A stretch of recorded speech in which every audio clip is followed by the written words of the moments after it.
الهم عباد الله يجعل البال مشتتا والفكر مشغولا. مر إبراهيم بن أدهم على رجل مهموم فقال له: إني سائلك عن ثلاثة فأجبني. قال: أيجري في هذا الكون شيء لا يريده الله؟ أو ينقص من رزقك شيء قدره الله؟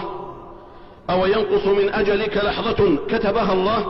فقال الرجل: لا.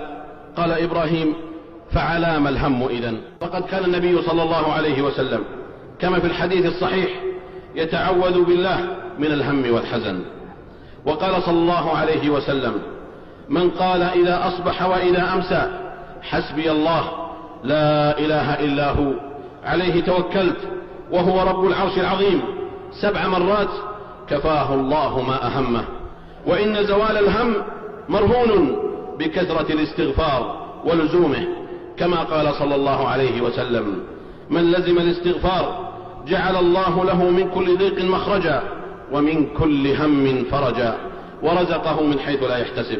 إذا كان اللجوء إلى الله تعالى سببا في انسلال الهموم الجاثمة على المرء، فإن ذكر الحبيب المصطفى صلوات الله وسلامه عليه سببا في الأنس وكفاية الهم. فقد قال رجل للنبي صلى الله عليه وسلم: يا رسول الله، أرأيت إن جعلت صلاتي كلها عليك، أي أصرف بصلاتي عليك جميع الزمن الذي كنت أدعو فيه لنفسي؟